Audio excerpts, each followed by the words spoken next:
ओम ज्ञानदिव्यानन्दस्य ज्ञानाञ्जनशलाकया चक्षुरुन्मीलितं येन तस्मै श्रीगुरुवे नमः। श्रीचैतन्यमनोभीष्टं स्थापितं येन भूतले स्वयं रूपः कदा मह्यं ददाति स्वपदान्तिकम्। श्रीकृष्ण चैतन्य प्रभु नित्यानंद श्री अद्वैत गदाधर श्रीवासदि गौर भक्तवृंद। हरे कृष्णा कृष्णा कृष्णा हरे हरे, हरे राम राम राम हरे हरे।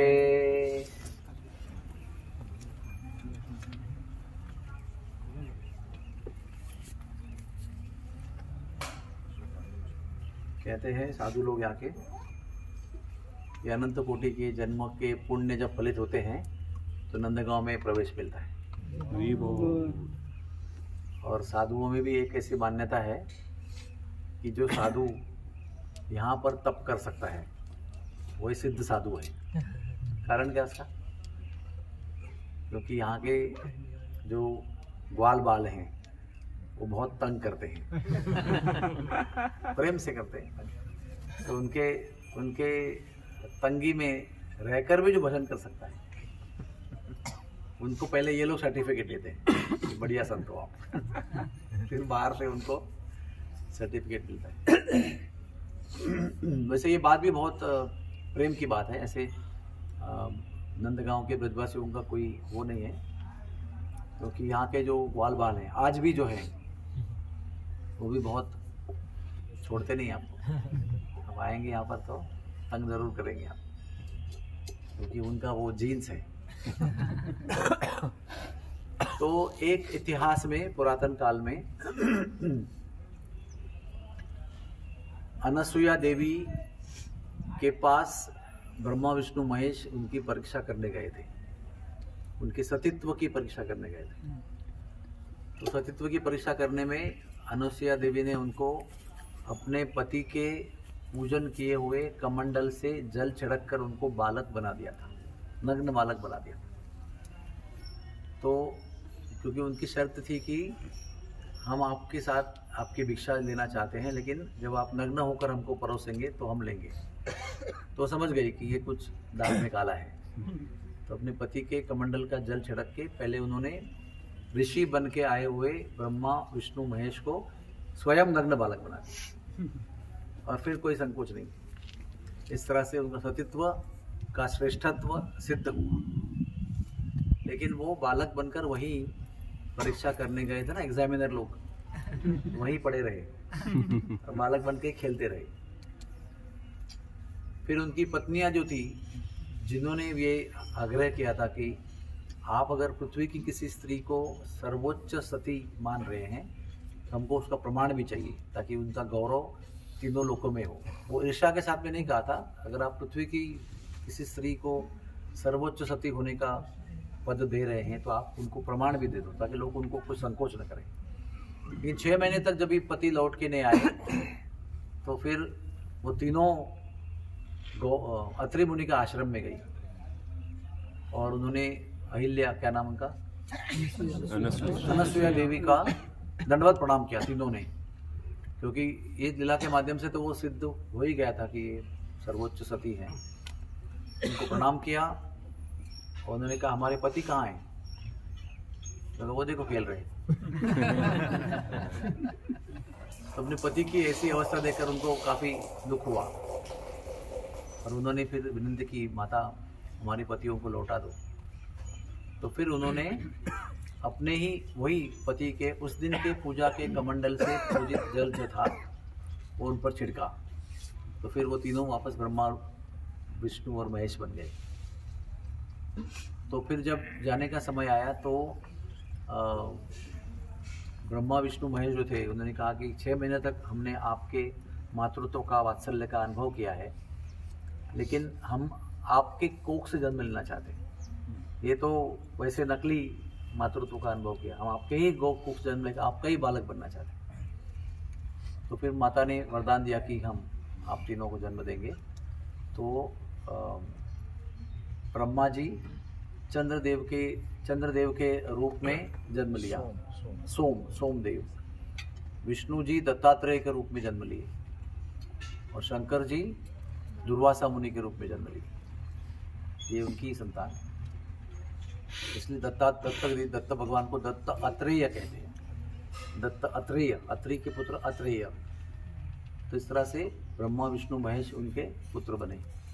लेकिन जाते जाते ये सब होने के पहले, जन्म देने के पहले, तथास्तु बोलने के पहले उन्होंने कहा कि आपने हमारी परीक्षा करने का प्रयास किया, इसलिए हम आपको शाप भी देते हैं वरदान के साथ कि आप सब लोग पत्थर बन जाओगे।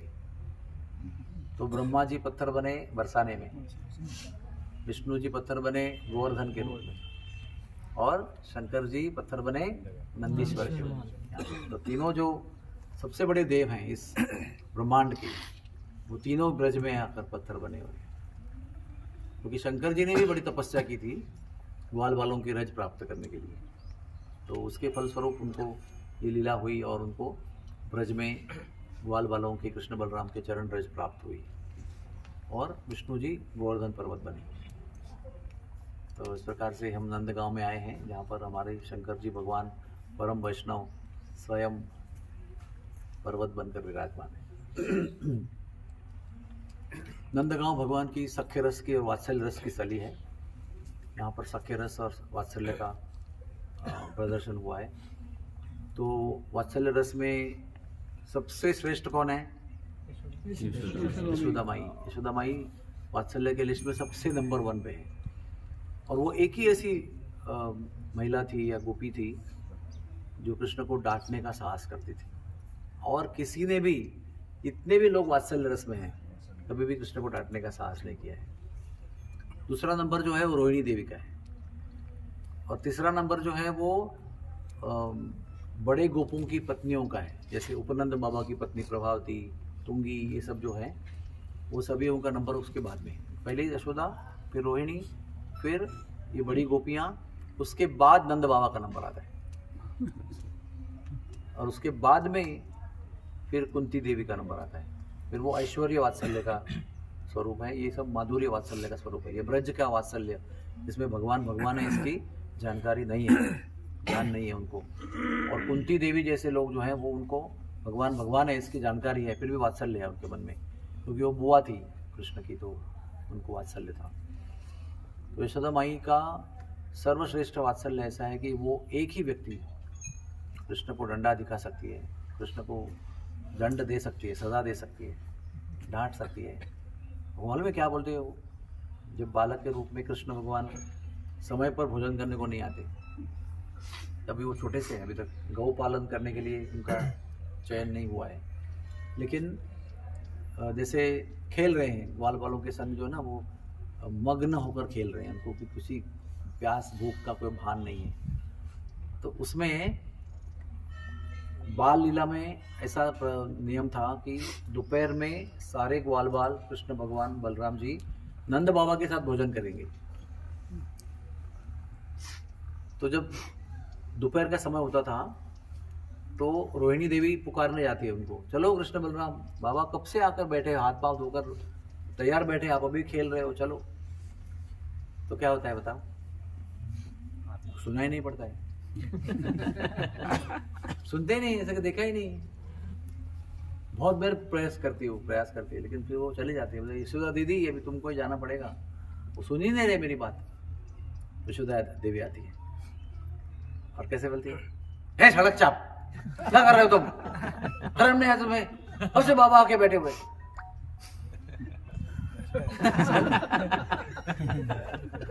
तुरंत विष्णु जी डर जाते हो, जाने लगते हैं। ग्वाल बाल क्या बोलते हैं, अच्छा अभी खेल में हार रहे हो तो मैया का बहाना बना के जा रहे हो, कल आपको खेल में नहीं लेंगे हम। कितनी छोटी सी बात है, लेकिन कृष्ण के लिए ये सबसे बड़ी धमकी है।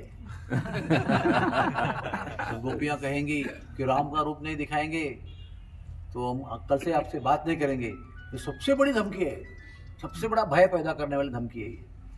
क्योंकि पूरा वैकुंठ का ऐश्वर्य छोड़ के इनके साथ खेलने के लिए आए हैं। वो उनका माखन चुराने के लिए, दही चुराने के लिए, छाछ चुराने के लिए आए हैं। इतना बड़ा ऐश्वर्य छोड़ के आए हैं, तो वो बोलेंगे बात नहीं करेंगे तो कैसा होगा मेरा? भागवत में शब्द दिया ये, उसका एग्जैक्टली मुझे पता नहीं, लेकिन उसका मीनिंग है सड़क छाप। ये केवल यशोदा ही बोल सकती है।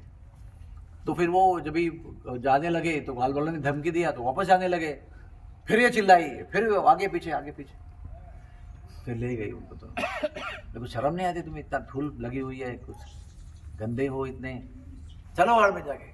ले गए उनको, स्नान वान करवाया, भोजन करवाया। ऐसे माँ का प्यार है।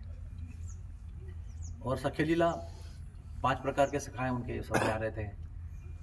एक है समवयस्क, यानी उन्हीं के बराबर के, 1 2 3 4 5 दिन आके वो लोग क्या करते हैं, वो कृष्ण के कंधे पर भी चढ़ सकते हैं, सर पे भी चढ़ सकते हैं, उनका छीना झूठा भी छीन सकते हैं, जो चाहे वो कर सकते हैं, समवयस्क हैं। एक थोड़े बड़े हैं उनसे, जो हमेशा वो थोड़ा वात्सल्य मिश्रित साख्य है उनका, वो थोड़ा सा प्रोटेक्शन मूड में रहते हैं, क्योंकि मैया उनसे बात करती है। मंडली भद्र ऐसे बड़े बड़े जो गोप हैं, वो उनको ना मैया तलवार भी देती है, डंडा भी देती है, भाला भी देती है, और कहते हैं कृष्ण के इर्द गिर्द में ऐसे रहना कवर करके, ताकि यहाँ से जमुना जी में कूद न जाए, यहाँ से राक्षस आएगा तो आप लड़ना उससे, कृष्ण की रक्षा करना। तो बलराम जी भी उनके नेता हैं, उनको लेकर सब समझाती है मैया। फिर छोटे ग्वाल बाल भी हैं, वो छोटों को लेकर चिरहरण लीला में गए थे, क्योंकि उनको वो जो क्या करने वाले हैं उनको किसी को पता नहीं था, इसलिए रेंगने वाले बालकों को लेकर गए थे। तो रेंगने वाले बालक पर मट्टी में खेल रहे थे, तभी तक ये वस्त्र चुरा रहे थे, और वो नग्न गोपियां बाहर आई, उनको को समझ में नहीं आ रहा, वो अपना अपना खेल रहे हैं इधर अपने। तो फिर उसके बाद में ये परमेश्वर सखा हैं, अष्ट सखा जो है वो, अष्ट सखा जो है वो जो 4 भाई हैं उनके 2 बेटा हैं। नंद बाबा के 2 बेटा हैं और 4 भाइयों के 2 बेटा, कितने हो गए? 8 और 2 10 हो गए, है ना। तो ये परमेश्वर सखा कहते हैं उनको। और ऐसा लिखा है कि बरसाने में जो 8 भाई हैं कृष्ण भानु महाराज के, वो टोटल 9 है। कंज भानु उनके परदादा हैं, मही भानु उनके पिताजी हैं, फिर उनके 9 पुत्र हैं, बीच वाले पुत्र वृष भानु महाराज हैं। और वो एक एक गांव में रहते हैं। कमल के 8 पंखुड़ियों में जैसे 8 गांव हैं, उसमें एक एक सखी का जन्म हुआ है। तो सब जो सखियां हैं मेन अष्ट सखी में से, वो राधा रानी की फर्स्ट कजिन है सब लोग। और ये सब सखा जो है वो भी फर्स्ट कजिन है, लेकिन वो 8 गांव में रहते हैं, लेकिन इनके अधिक माया प्रेम वश ये नंदगांव में ही रहते हैं सब लोग। और 8 सखा भी लीला करते हैं भगवान से, ऐसे इनका प्रेम है। और क्या बताऊं और क्या नहीं बताऊं, यही सोच रहा हूं खुजा के। तो नंदगांव में सबसे पहले पर्जन्य बाबा रहते थे। पर्जन्य बाबा जो थे वो शूरसेन के भाई और देवमीड़ के पुत्र थे। देवमीड़ सबसे बड़े, उनके क्षत्रिय पत्नी से जो हुए वो शूरसेन, जिन्होंने आगे जाके वसुदेव को जन्म दिया। और दूसरे जो पत्नी थी वैश्य पत्नी, उनसे जन्म हुआ पर्जन्य का। पर्जन्य बाबा जो है सबसे बड़े, कहते हैं वो सद्गुणों के सागर थे, बड़े तपस्वी जीव थे। वो नंदगांव में पहले रहते थे। उनका तो तपस्या स्थली का नाम है प्रेम तड़ाग तीर्थ, उसका और एक नाम है क्षुण्णहार कुंड। वो पावन सरोवर के पिछले साइड पे है, जहाँ पर वो तप करते थे एकांत में। तब केशी राक्षस ने वहाँ पर उनको उपद्रव दिया बहुत। तो केशी राक्षस के उपद्रव के वजह से वो नंदगांव छोड़कर गोकुल चले गए। नंद बाबा के और पर्जन्य यानी नंद भवन का जो कुल है पूरा, उनके शांडिल ऋषि कुल गुरु है, कुल पुरोहित है। तो राक्षसों का ये आतंक देखकर उन्होंने शाप दे दिया कि दोबारा कोई राक्षस यहाँ पर आएगा वो पत्थर बन जाएगा। इसलिए हाउ बिलाऊ जो आए थे ना, कंस के सेनापति ढूंढते ढूंढते, 2 सेनापति 2 पुत्र, उनके 4 पुत्र आए थे। नंदगांव में प्रवेश कर कृष्ण बलराम को पकड़ने वाले थे, तो वो चारों पत्थर बन गए, बहुत विशाल। और कहते हैं कि यशोदा मैया को बहुत प्रिय थे। 4 जो राक्षस की मूर्ति है वो मैया को बड़ी प्रिय थी, क्योंकि नंदलाला और दाऊ जी किसी की मानते नहीं थे। तो उसको डराने के लिए उनका उपयोग कर दिया। इसलिए वो कहते हैं कि यशोदा मैया की बड़ी कृपा थी उन पर, 4 पत्थरों पर, 4 शिलाओं पर। वो बीच में चोरी चले गए भी, वो पहले थे बहुत, हमने दर्शन किया उनका। तो प्रजन्न बाबा वहाँ चले गए। फिर प्रजन्न बाबा को फिर संतान हुई, 5 पुत्र हुए, उपनंदा, अभिनंदा, नंदा, सुनंदा और नंदन। नंदन चाचा कहते हैं। तो फिर उनके विवाह हुए और फिर उनको कृष्ण बलराम की प्राप्ति हुई और सब पुत्र भी हुए। फिर उपनंद बाबा ने उनका राज्याभिषेक किया, नहीं, उपनंद बाबा का राज्याभिषेक किया गया, क्योंकि प्रजन्न महाराज जल्दी निवृत्त होकर भजन करना चाहते थे। तो उपनंद बाबा ने अपने राज्याभिषेक के समय अपनी नज़र राजमुकुट पहनने के बाद नज़र जमाई नंद बाबा के ऊपर।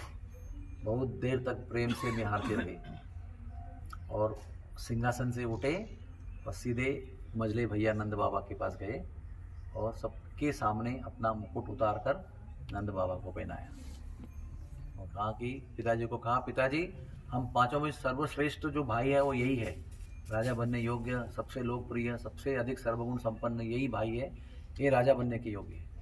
नंद बाबा बहुत संकोचित हो गए। हमने कहा नहीं, वो सब नहीं हो सकता है।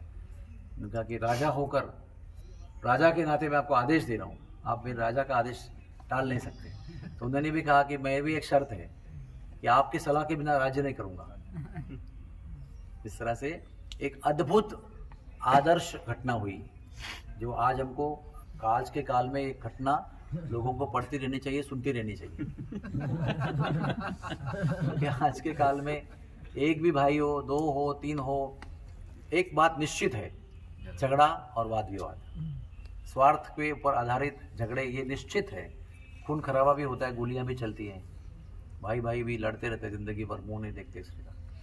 उन लोगों को ये कथा बार बार सुनते रहनी चाहिए। हम लोग दूसरों का हक छीनते हैं और अपना बना लेते हैं।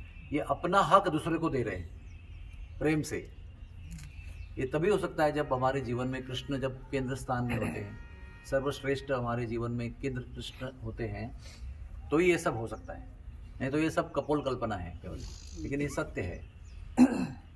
तो उसके बाद फिर वो कंस के आतंक के बाद, कहते हैं 1 साल के बाद रणा-वर्त का वध हुआ। उसके बाद में फिर वो शिफ्ट हो गए, फिर छठीगृह गए, वहाँ पर कुछ साल रहे, बाद में नंदगांव में आके स्थित हो गए। नंदगांव में से ये ओरिजिनल भगवान का घर है। और जैसे मैंने आपको पहले ही बताया कि जब भगवान अवतार लेते हैं पृथ्वी पर, तो बालक रूप में लीला करते हैं, जो गौलोक में भी उनके बालक रूप का दर्शन नहीं है। बड़े बड़े देवता उनका दर्शन करने आते हैं। जैसे यहाँ पर, जैसे कल का जो उत्सव है ना, सबसे बड़ा उत्सव कल का है, गोपाष्टमी का।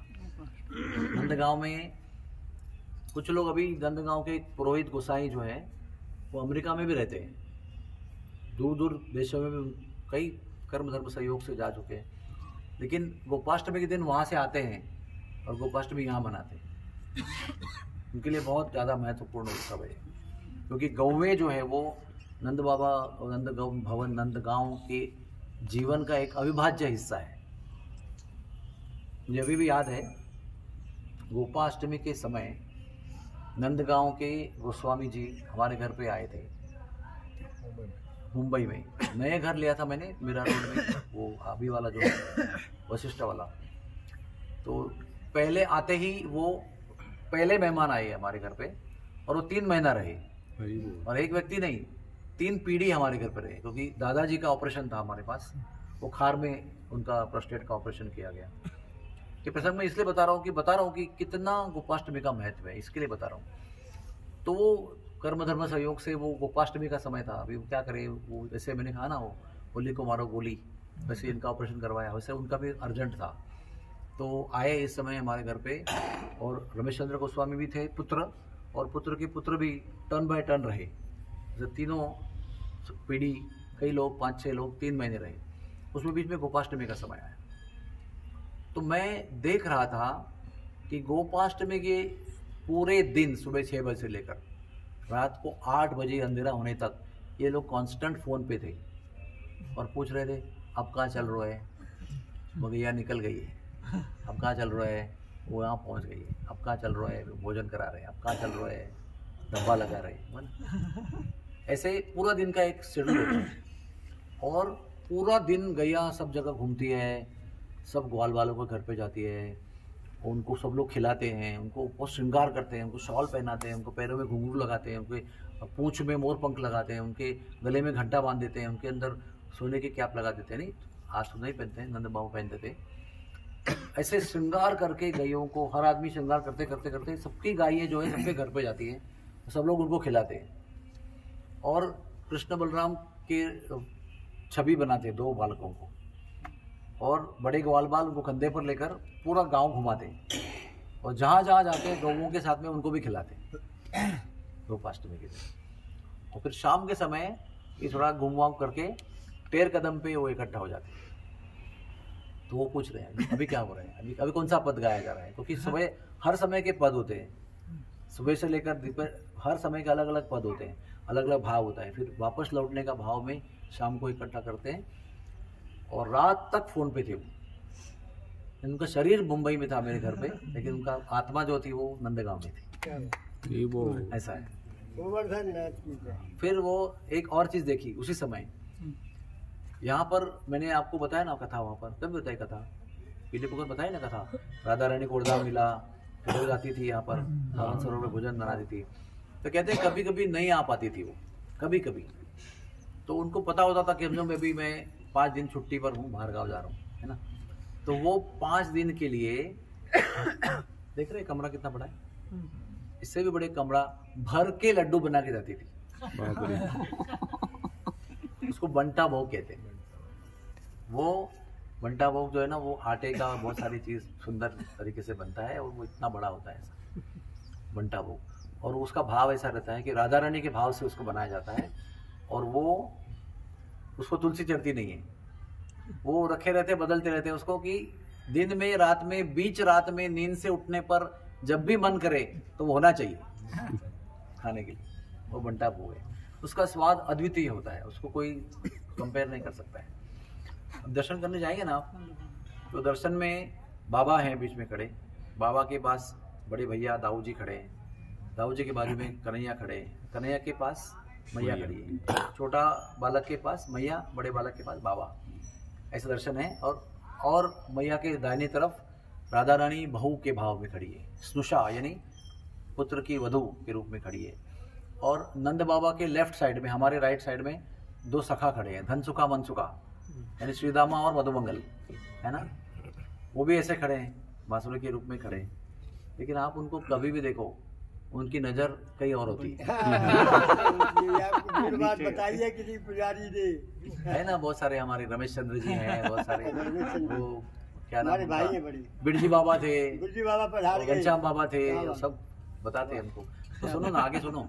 तो पुजारी बाबा को उन्होंने कितनी बार, पुरोहित जिनकी सेवा होती है वो कई बार टर्न करते हैं और उनकी नजर आपके ऊपर पड़े ऐसा रखते हैं, कुछ देर बाद में आपको वही मिलेंगे। तो हमने पूछा क्या राज है इसके पीछे, तो एक कपट है, कपाट है, कपाट, तो लड्डू रखे रहते हैं, नजर वही रहती है, तो उधर ही देखते रहते हो। कभी भी आप देखो, कभी भी जाओ, आप कितना भी टर्न करो उधर ही देखेंगे वो। तो वो जो लड्डू है वो आज जो है नंद बाबा के सेवायत पुजारी जो है गोस्वामी जी, वो बनाते हैं अपने हाथ से और वो उसी भाव से उसको रखते हैं राधा रानी। तो हमने कहा आप सब लोग ये हाथ, आप जिस हाथ से आप रोटी बेलते हो, पराठा क्या होते हैं उसको, अंगा बनाते हैं, अंगा मतलब मोटा होता है वो बनाते हैं, तो भोग लगाते हैं, बनाते हैं, अपने हाथ से रोटी बेलते हो नंद लाला के लिए। आप ही आए हो तो अपने हाथ से आप वो लड्डू यहाँ बना दो हमारे घर पे, सारे गोसाई हमारे घर पे।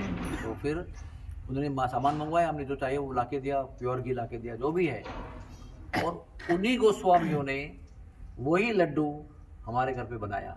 बहुत ही अच्छा बना, लेकिन फिर भी वैसा नहीं बना जैसा यहाँ बनता है।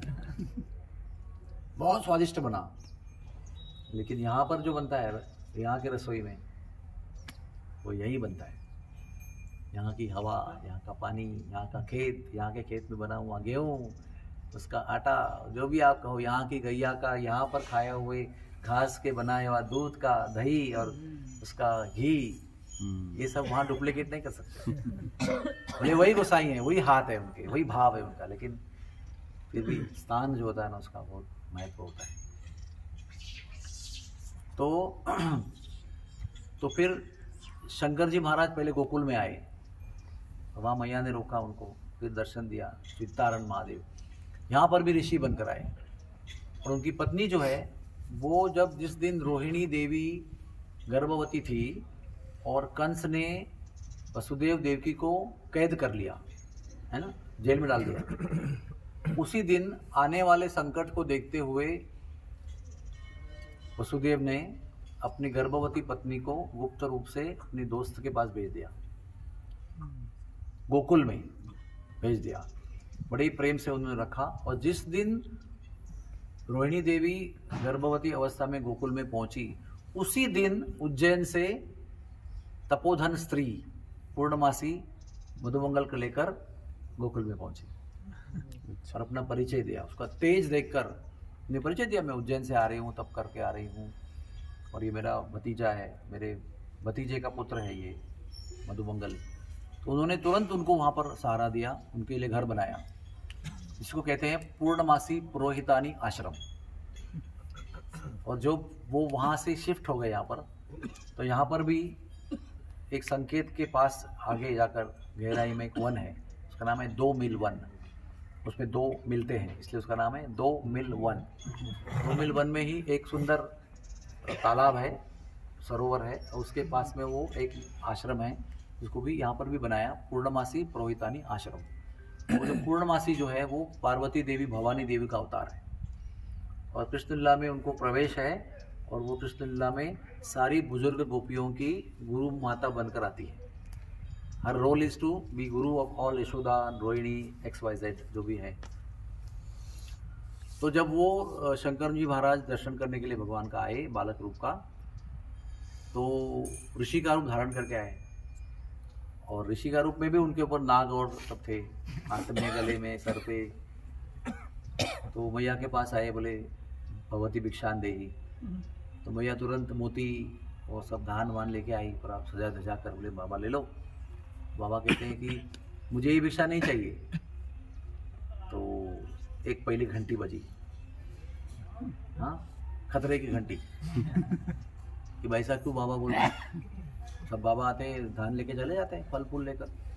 तो बाबा ऐसा अलग से क्यों बोल रहे हैं? हमको ये नहीं चाहिए। तो क्या चाहिए तुझे? तो मुझे लाला के दर्शन चाहिए। दूसरी घंटी बजी। क्या सोच रहे भैया? वात्सल्य का प्रभाव देखो, क्या सोच रही है? अभी तक तो घोड़ा, बैल, XYZ बन के, कोई स्त्री बनकर, कोई सुंदर लक्ष्मी जैसे सुंदर स्त्री बनकर आया, कोई छकड़ा बनकर आया, कोई बवंडर बन के आया, कोई कुछ बनकर आया, अभी साधु बनकर आए हो। अभी कंस की चाल है कि भैया बहुत साधुओं को प्यार करती, तो साधु बनकर आए हो। मैं नहीं फंसने वाली इस सब चीज में, चला जाओ यहाँ से, कोई लाला के दर्शन वर्शन नहीं होंगे आपको। तो बहुत जिद कर रहे हैं वो। पहले तो उन्होंने माइल्डली बोल दिया कि देखो भाई, आपके ऊपर इतने सांप वाप लगे, लाला डर जाएगा। ऐसे इधर सांप गले में सांप, बहुत अद्भुत दर्शन है ना वो। तो वो बोले डर जाएगा। नहीं नहीं नहीं, डर जाएगा। तो पहले फिर वो नहीं मान रहा है, तभी वो चिल्लाने लगे उसके ऊपर, मतलब कुछ भी करो आप, मैं दर्शन नहीं दूंगी आपको, ये लेना है तो ले लो, नहीं तो जाओ। ऐसा करके मुंह पे दरवाजा धड़ाड़ करके बंद कर दिया। शंकर जी ऋषि रूप में थे, बहुत रोने लगे वो, और चले गए उदास होकर। इस जगह पर आए जहाँ पर हम लोग आए बैठने के लिए। और कुछ लोग कहते हैं कि यहाँ बैठकर बहुत रोए वो, उनके आंसुओं से कुंड बना है, आशेश्वर महादेव। और दूसरा वर्णन यह है कि इस कुंड के किनारे बैठ के तप किया, इसलिए उनका नाम भी पड़ा आशेश्वर कुंड। यहाँ पर बैठकर वो इतना रोए, इतना रोए। मैंने कहा अरे मैं बहुत दूर से आपके दर्शन करने के लिए आया, लेकिन मैया के कस्टडी में हो आप, है ना, अपने आप को पूरा मैया के गोद में सुपुर्द कर दिया है। मैया ही मालकिन है आपकी, और मैया ही ठुकरा दिया, तो हमारा क्या चांस है आपको मिलने का? तो कुछ कृपा करो भगवान, कुछ कृपा करो। तो भगवान तो बालक रूप में है तो भी भगवान है, गोद में तो भी भगवान है, गर्भ में तो भी भगवान है, और 125 ईयर्स के कुरुक्षेत्र में तो भी भगवान है। हर चीज़ में भगवान ही भगवान है। तो भगवान ने बालक रूप में अगर भक्त पर कृपा करनी है तो बालक जैसे ही करना चाहिए ना, बड़े बड़े जैसे करना चाहिए। कोई कुछ धारण चतुर्भुज धारण कर लिया, फिर आ गए और मैया को बताया मैं विष्णु हूँ, कुछ अंदर ले लो, थोड़े ऐसे है। तो बालक का सबसे महान अस्त्र क्या होता है? रोना। जोर से रोना शुरू कर दिया। और जब रोता है बालक तो क्या करते हैं हम लोग? खिलौना देते हैं, कान में बजाते हैं तो रुक जाता है वो।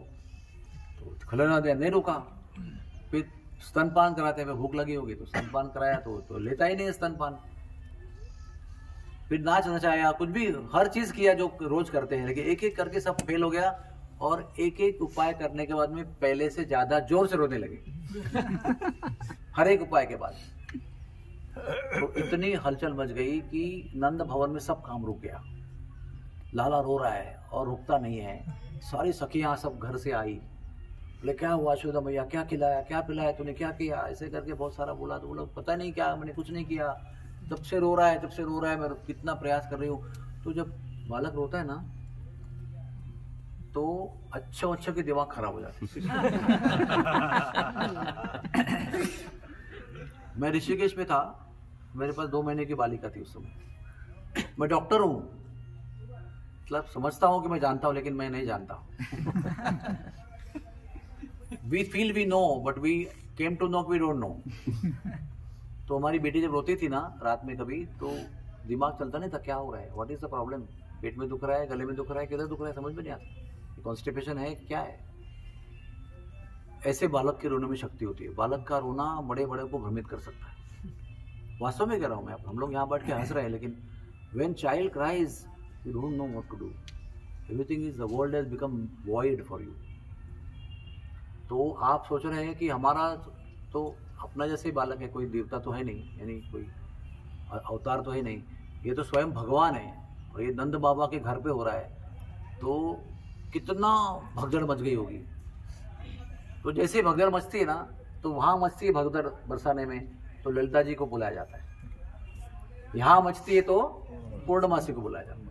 तो पूर्णमासी को बुलाया गया, पूर्णमासी आई, थोड़ा सा तहकीकात किया, उनको सब पता था वैसे हमारे ही पतिदेव आए, उनको भगाया गया। मैं ही कुछ कर सकती हूँ इसमें, मुझे बुलाया जा रहा है, अच्छा है।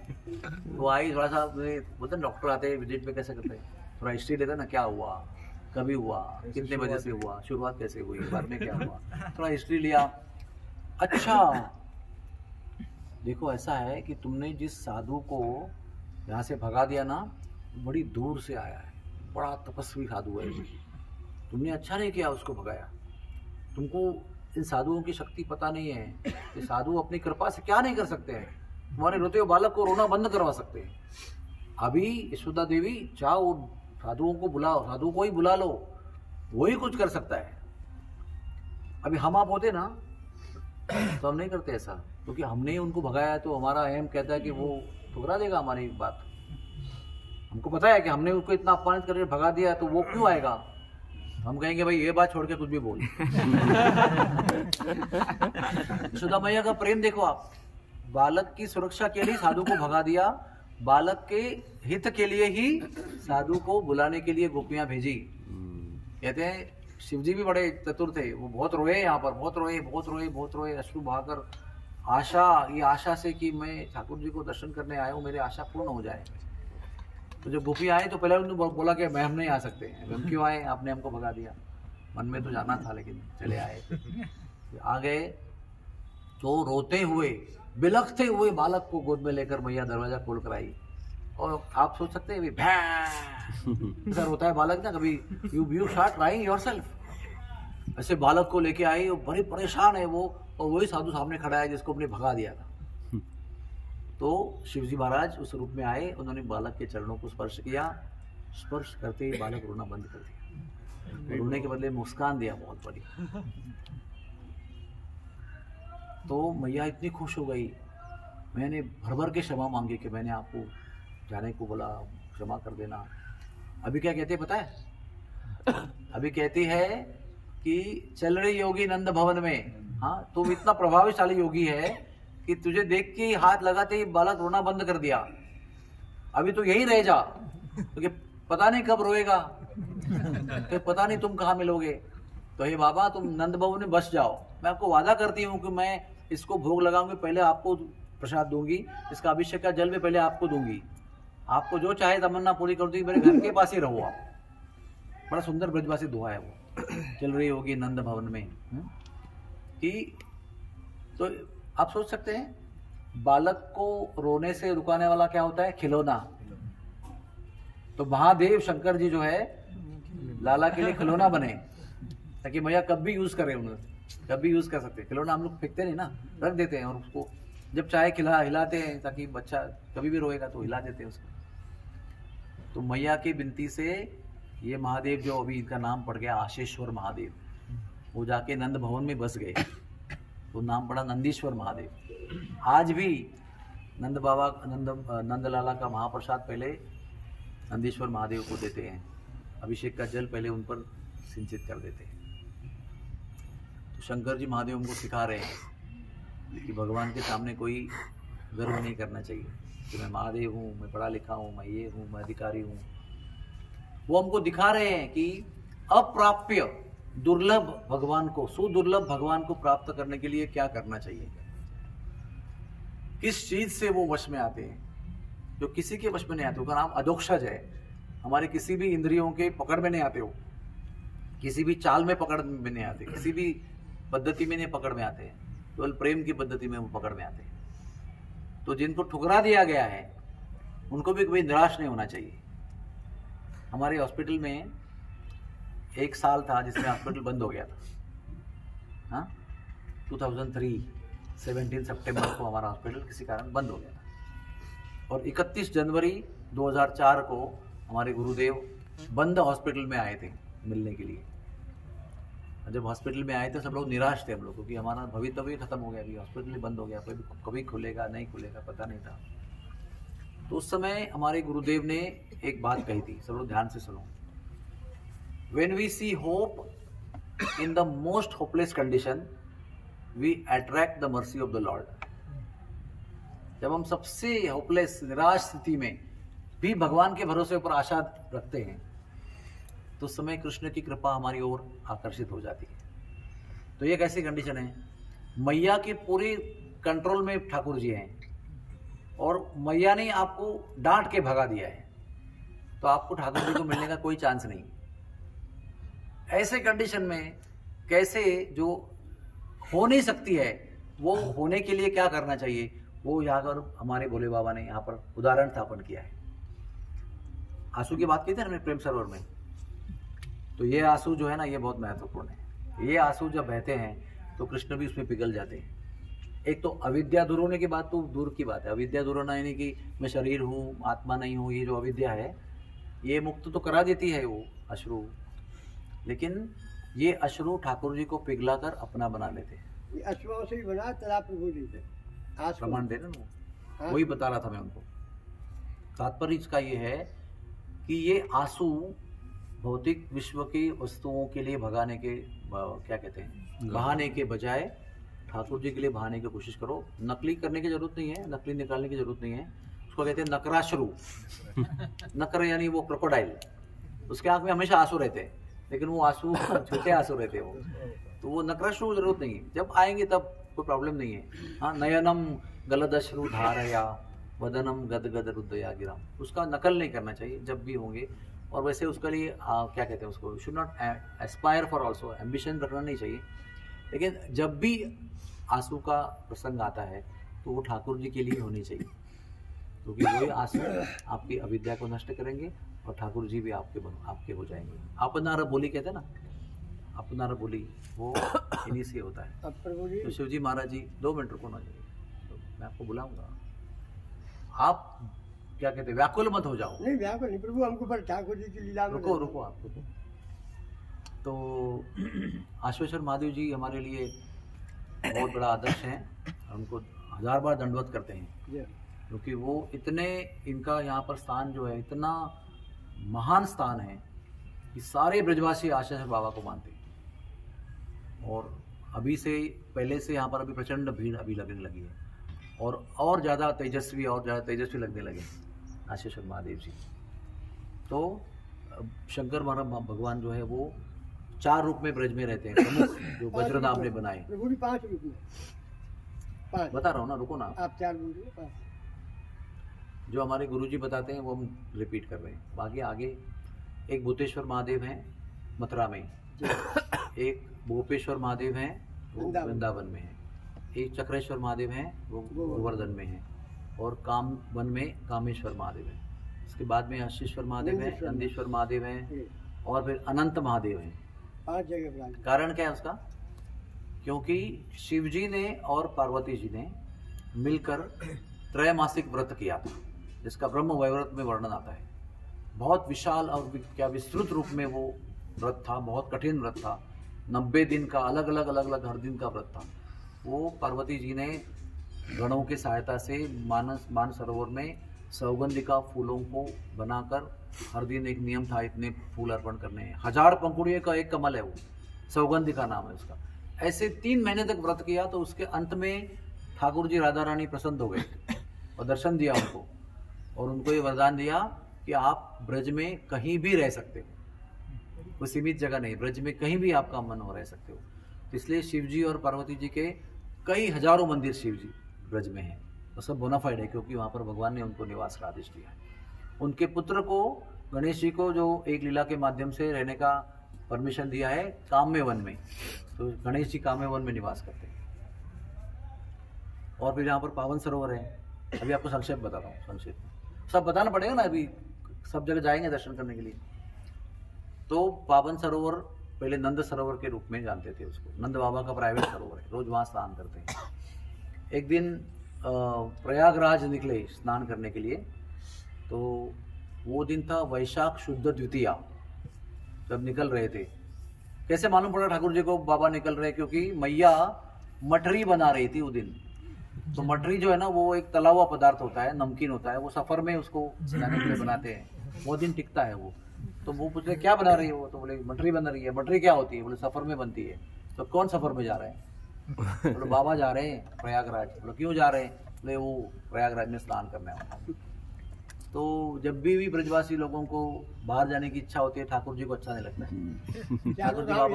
ठाकुर जी बाबा से मिले, बोले बाबा क्यों बाहर जा रहे हो? बोले प्रयागराज में स्नान करना है। बोले क्यों? ऐसा करो आप, आज अच्छा दिन नहीं है, कल अच्छा दिन है, अक्षय तृतीया है, अक्षय तीज, अखा तीज बोलते हैं उसको। तो अखा तीज के दिन आप जाइए तो आपकी यात्रा सफल होगी। बोले बात तो अच्छी है, ठीक है, एक दिन में क्या होता है। तो पैकिंग तो कर दिया सब कुछ, तो कल जाएंगे, आज रात वहाँ रुकेंगे। तो आज रात को रुके और अक्षय तृतीया के दिन से सुबह चले स्नान करने के लिए अपने सरोवर पे। तो उस समय भोर के समय अंधेरा हुआ करता था। इस दिन जब गए तो प्रकाश था बहुत वहाँ पर, और कुछ समय में प्रकाश बढ़ता जा रहा था, लेकिन समय तो अंधेरे का ही था। तो देखा तो प्रकाश कहाँ से आ रहा है? देखा तो एक व्यक्ति के शरीर से आ रहा है, और व्यक्ति बहुत लंबा चौड़ा, राज मुकुट पहना, राजवस्त्र, राज अलंकार पहना हुआ वस्त्र। दूसरा आश्चर्य। तीसरा आश्चर्य क्या है? वो कर रहा है वो और एक आश्चर्य वाली बात है। वो नंद सरोवर में डुबकी लगा रहा है, बाहर आके रज में लोटपोट हो रहा है, फिर डुबकी लगा रहा है, फिर लोटपोट हो रहा है। वो है ना कुंजर स्नान की तरह। हाथी कैसे होता है ना, स्नान करेगा फिर मट्टी डालेगा। तो ये भी आश्चर्य लगा उनको। फिर वो गए हाथ जोड़ के, और जैसे महाराज लग रहे थे, बोले महाराज आप कौन हो? तो उन्होंने कहा कि मैं प्रयागराज हूँ। दंडवत पड़ दिया तुरंत। बोले महाराज आप प्रयागराज हो, दंडवत प्रणाम है आपका, लेकिन कर क्या रहे हो आप? स्नान कर रहे हो, मट्टी में लोट पड़ रहे हो। बोल रही है मट्टी भी उस जल से कम पावरफुल नहीं है, तो रज है यहाँ की। हम साल भर सेवा करते हैं अपनी जगह पर बैठकर, लोगों का पाप धारण करते हैं, लोग स्नान करते हैं हमारे अंदर आकर, हम साल भर में हमारा तेज नष्ट होता है। तो अक्षय तृतीया के दिन हम छुट्टी लेते हैं और नंद सरोवर में आके स्नान करते हैं, और रज में लोटपोट, पानी में स्नान, रज में लोटपोट करके हमारा सारा जो पाप है वो नष्ट हो जाता है। हम पुनः तेज को प्राप्त करते हैं, फिर जाकर 359 दिन हमारी सेवा करते हैं। तो उस दिन उसका नाम पड़ा पावन सरोवर। जो सबको पावन करने वाले प्रयागराज है, उनको भी पावन करने वाला जो तीर्थ है वो है पावन सरोवर। तो वो पलट के देखा उस किनारे पे, तो बहुत सारी देवियां भी स्नान कर रही थी। तो उनको जाके पूछा तुम कौन हो? तो बोले मैं गंगा हूँ, जमुना हूँ, सरस्वती हूँ, नर्मदा हूँ, ताम्रपर्णी हूँ। सबने अपना नाम बताया। वो भी वैसे मुकुट उकुट पहन के रानी देवी के रूप में। उन्होंने भी यही बताया, साल भर सेवा करते हैं, तेज नष्ट होता है, पाप होते हैं, तो हम लोग आप यहाँ पर पाप साफ करते हैं, फिर चले जाते हैं। नंद बाबा ने अपना प्रयागराज का ट्रिप जो है वो कैंसिल कर दिया। और सब मटरियां घर पे ही खाई। राधे राधे। तो फिर उसके बाद में सगाई की बात हुई ना, वो लगाया ना, हल्दी लगाया, तो वहां पर मंजूरी हो गई ना। उनको लगा राधा रानी को, मैया बाबा को अच्छा नहीं लगेगा, लेकिन मैया बाबा बड़े खुश हो गए कि हमारी जो बात में संकोच था उन्होंने शुरुआत कर दी, तो अच्छा हो गया। तो उन्होंने यहाँ पर क्या हुआ, मैया ने तो हल्दी लगाया, लेकिन मैया जब एक प्रकार से बाह्य चेतना में आई तो उनको बड़ा दुख हुआ। मतलब मैंने क्या कर दिया, मेरी कीर्ति दीदी और मेरे जो ब्रह्मानु महाराज हैं वो क्या सोचेंगे, नंदगांव के यही रिवाज है, हाँ, लड़की को बुला लेना, वहीं सगाई करके भेज देना बिना माता पिता के परमिशन के, कैसे रिवाज है इनका ये, ऐसा सोचते होंगे। मेरी दीदी बड़ी दुखी थी और पति को बताया, बोला तुमने वाकई में गलत काम किया है, ऐसा नहीं करना चाहिए था, बिना पूछे ताछे आपने कर दिया। दुखी थे वो, तो सोच रहे थे क्या करते होंगे। तो उन्होंने वहां पर क्या किया, एक मोतियों का पहला बैलगाड़ी, कहते हैं गर्ग संहिता में लिखा है 1 लाख मोतियों की माला बैलगाड़ी में लाद कर एक ब्राह्मण के साथ में वैसे सविधि पूर्वक भेजा। तो दुखित होके बैठे थे, दूर से बरसाने की गाड़ी आती हुई देखी, पहचान लिया कि ये तो बरसाने की आ रही, तो और दुखी हो गए, बोला अभी कोई दंड देने के लिए कोई आता होगा, जवाब पूछने के लिए। हाँ, तो ब्राह्मण आया, चरणों में गिर गया, बोले आपने जो भी कुछ किया है उसके अनुमति के रूप में हम आपको ये शगुन लेकर आए। तो उनका मराठीत का बोलते हैं जीव भांड्यात पडला। तो वो बड़े खुश हो गए, ब्राह्मण का सत्कार किया, ब्राह्मण लौट गए। अभी ये बैठ के सोच रहे हैं इतने सारे श्रेष्ठ, इतने उच्च कोटि के मोती जो है हमारे पास नहीं है, हम लोग कैसे उसके बराबरी में क्या भेजेंगे उनको। तो माता पिता बैठकर डिस्कस कर रहे हैं कि अभी हम क्या भेजें, हमारे पास इससे श्रेष्ठ तो कुछ है ही नहीं। तो उसमें से कन्हैया आज आए, वहाँ बोले भैया क्या हो रहा है, बोले कुछ नहीं हो रहा, आप जाओ आप खेलो। नहीं मुझे बताओ। तो बोले नहीं ये मोती हमारे पास आए हैं, हमको वापस भी भेजना है। तो कोई बात नहीं, कुछ मोती मुझे दे दो, मैं खेत में बोलूंगा, उसको बना दूंगा। तो ठाका मार के हंसते हैं, बोले इसको तो पता नहीं बालक है बेचारा, मोती कहाँ बनते हैं, समुद्र के तले बनते हैं, वो तो समुद्र कहाँ है यहाँ पर। तो खेत में तो हम लोग अनाज बोते हैं ना, अभी तो बारिश का मौसम है तो चावल बो दिया, बाकी मौसम में गेहूं बो दिया। तो वो जिद करता है तो ले जब चला जाए यहाँ से, तो फिर वो बंद करके रख देते हैं मोती। रात में आकर बालक कुछ मोतियों की माला चुरा कर ले जाता है, तो घर में ही चोर है, कोई प्रॉब्लम थोड़ी है। ले लेते हैं और जाकर बो देते हैं उसको दूध दही मक्खन सब डालते हैं, ब्रज वगैरह। और रोज मैया से जिद करते हैं, मुझे दूध चाहिए, मुझे मक्खन चाहिए, मुझे दही चाहिए करके। अभी बालक है, भाई क्या बालक क्या कर सकते हैं, सब दे दे उनको। एक दिन हट करके ले जाते हैं, आओ भैया आओ, मेरा खेत मोतियों से लहरा रहा है। तो ये फिर जोरदार हंसते हैं, बाबा भी हंसते हैं, लेकिन बाल हटे तो चलो जाते थे। पहले फिर हंसते हंसते जाते हैं, कि जब पहुंचते हैं देखते हैं कि करोड़ों मोतियों से खेत लहरा रहा है। तब डिस्कशन नहीं करते हैं, तुरंत धोती वोती इकट्ठा करके मोती आ जाओ सब लोग बिनो सब बिन करके बैलगाड़ी में डालते हैं। तो वो जो जगह है वहां पर वज्रनाभ ने फिर कुंड बनाया, वहां पर जो मोती डालकर मोती उगा ले, उसका नाम है मोती कुंड। वो पावन सरोवर के थोड़ा आगे है। फिर वो मोती उन्होंने बैलगाड़ी में डालकर भेज दिए ऋषभानु बाबा के घर। और वहां पर जब मोती आए तो राधा रानी ने वो मोती लेकर डभारा गांव में उसको बोए, और मोतियों को बोकर उन्होंने हीरों को उपजा, रत्न की खेती की। तो वहां पर वज्रनाभ ने रत्न कुंड बनाया। तब बताओ, नंदगांव में बैठकर ऐसा बोलने की जरूरत नहीं करनी चाहिए। दो शब्दों का ब्रजवासी का भी सुन लो, ब्राह्मण है। चलो भाई इनको सुना लो, बोलो वहां से बोलो। सब लोग तो क्या आप मुझे कथा करने दोगे नहीं, मेरे को रुकते रहोगे बार बार। अच्छा बोलो राधे राधे। राधे राधे। आप लोगों के गुरु, लोगों के भी गुरु है, हमको पूजा अमरी गोस्वामी नंद बाबा के पुजारी छोटे से। प्रभु जी ने आपको सारा महिमा सुना दिया है, यहाँ का सारा नहीं बाकी है, अभी थोड़ा बाकी है। चलो और सुना, बहुत बाकी है। तो यहाँ जो भोले बाबा का दर्शन आपने किया सोट में, ये लाला के जन्म के समय आए दर्शन को, तो यशोदा मैया इनके अद्भुत वेश को देख के डर गई, बोली बाबा मैं तो दर्शन नहीं कराऊँ, तेरा वेश अद्भुत है, मुझे डर लग रहा है, मेरा संगे लग जाएगा। भोले बाबा निराश होकर के वहाँ से यहाँ आकर के समाधि लगा के बैठ गई। दर्शन की आशा अभिलाषा में रोने लगे आंसुओं से। भगवान से प्रार्थना किया, मैया नहीं जानती, आप तीन लोग के स्वामी सब जानते हो, मैं यहाँ से जाऊँगा नहीं, योगी हट, बाल हट, त्रिया हट, मैं भी योगी हूँ। तो यहाँ जंगल में आके समाधि लगा के बैठ गए, मैं चला गया आवे हो, मैं जब दर्शन कर लूँगा, मत करावे दर्शन। लेकिन भगवान और भक्त की लीला थी। भोले बाबा की अश्वधारा से आसकुंड का निर्माण हुआ, ये आसकुंड है, और बाबा का नाम आसेश्वर महादेव, जो आशा अभिलाषा लेके आए तो आसेश्वर महादेव। उधर भगवान भी रोने लगे, उनका और कोई वस्तु था नहीं, बाल रूप में थे, रोने का ही बस चला, तो वो भी रोने लग गए। रोने लगे, मैया गोपी ग्वालों को बुलाया, गोपियों के द्वारा भोले बाबा को श्री नंद महल पहुँचाया। चल रहे योगी नंद भवन में यशोदा माए बुलावे, वाकई लाला को नजर लगी, राइनों करवावे। यहाँ से भोले बाबा को अच्छा समाचार मिला, मगन होके नाचते हुए नंद महल गए, प्रसन्न होके कन्हैया का राइनों किया, भगवान की लीला की, हंसने लगे। अब मैया की गोदी में लाला रोवे और बाबा की गोदी में लाला हंसे। मैया बोली, बाबा तेरे मेरे लाला पे जादू टोना कर लियो है, ये क्या कर रहे हो? बोल की मैया तेरे लाला सदा हंसेगो, इनके चरण कमल मेरे मस्तक पर धर है, तो तेरे लाला फिर कहूँ ना रोगा, और रोवेगो तो मैं तेरे द्वार पे रहूँगा, यहीं से तुम मुझे बुला ले कर लो। तो भोले बाबा ने जो है लाला के चरण मस्तक किसी बहाने से अपनी छोटी पे रख के अपने मंगल कामना प्रार्थना करी, तो भक्त भगवान की विदाई। तो मैया बोली, बाबा तुमको देख के मेरे लाला प्रसन्न हो, हंसे खसे तो तुम यहीं रहो। तो बोले बाबा, बोले मैया मेरी भी शर्त है, जब मैं तेरे द्वार पर रहूँगा तो ठाकुर जी को जो भुक्तन का प्रसाद मुझको मिले और जो स्नान को प्रसाद दी जाए मेरी मत।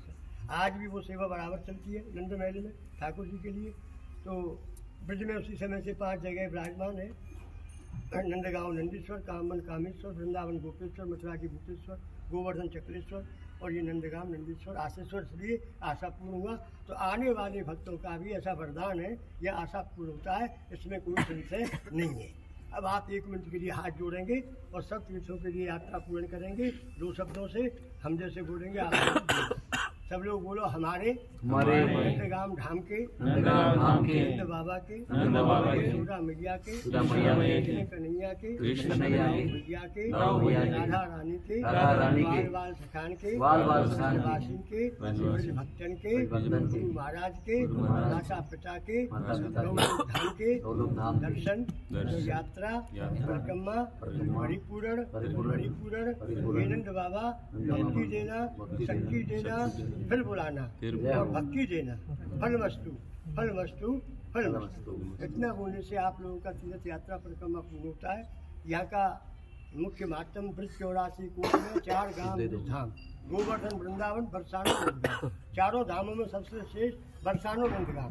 जुगन जुगन माई धोई बढ़े बरसानो नंदगांव, बरसाने से बसवान जी नंदीश्वर नंदगांव। ये जुगन जुगन से धरती पे बरसानो नंदगांव बड़ो जाते बड़ो, धरती तो कोई ना बेटा। यहाँ नंद उत्सव दियो नंद बाबा ने, नंद घर आनंद भयो ठेक कन्हैया लाल की। हाथी दियो, घोड़ा दियो और दियो पालकी, सब जानते नंद बाबा के 9 लाख गाय थी, 2 लाख देन दुजन को दीनी, काम धैन तो एक नहीं। ब्रज माने विप्र ब्राह्मणों के लिए सोने का सिंह, चांदी का पैर, चांदे का पीठ करके यह नंद महल में यशोदा मैया के साथ आशीर्वाद जोड़ के लाला के उत्सव की खुशी में धर्म की दान की। तो यहाँ दाल बाटी चूरमा ब्रजवासी ब्रह्म भोज कराए। हम गौ सेवा लेते नहीं है, हम तो ब्राह्मण है, भोजन की सेवा लेते हैं। आप लोगों का मन हो, दाल बाटी चूरमा ब्राह्मण भोजन का फल होता है। जैसा तुमको दिया हो हमारी दक्षिणा कर लो, अपने हाथ से अपना नाम बता के और हमारा आशीर्वाद लो। हमारे पास तो केवल आशीर्वाद है। बोलो जय जय श्री राधे। अपने थोड़ा सा कथा करने दो आगे। धर्म पुण्य देखो जैसा बने प्रभु जी, दान पुण्य तो अपने हाथ से हो, जैसा बने थोड़ो थोड़ो देव सहारो और गिरना पड़े गिर भरे भारो। कार्तिक महीना दामोदर मास है, हमारी कोई मिली फैक्ट्री ना चले, तुम लोग हमारी मिली फैक्ट्री हो। हम अभी आपको हमने बोलने का मौका दिया, अभी आप थोड़ा सा विश्राम दीजिए अपनी वाणी को और मुझे अपनी बात करने दो। जिनको जिनको देना है उनको शांति से दान करो, आशीर्वाद प्राप्त करो। ठीक है, you have to manage him, you can't sit here and okay. So मैं कहाँ बोल रहा हूँ?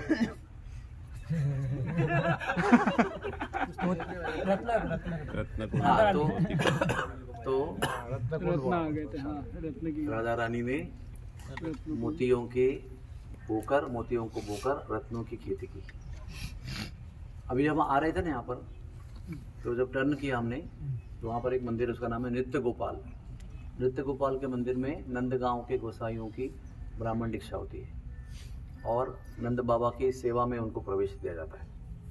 तो बहुत ही सुंदर स्थान है वो। वहाँ पर सभी गोसाइयों की ब्राह्मण दीक्षा, यज्ञोपवीत संस्कार और नंद बाबा की सेवा में प्रवेश होता है। तो छोटी सी उसकी कहानी मैं उनको बता रहा था, वो ये है कि जो रमेश चंद्र गोस्वामी जो हमारे परम स्नेही है, वो अभी 75 साल के हो गए, लेकिन जब वो 5 साल के हुए, छोटे से बालक थे, तो उनको पता था कि जो सेवा में प्रवेश करता है नंद बाबा के, कृष्ण भैया भगवान के, दाऊ जी के, उनको सेवा के दिन 3 बजे उठना पड़ता है।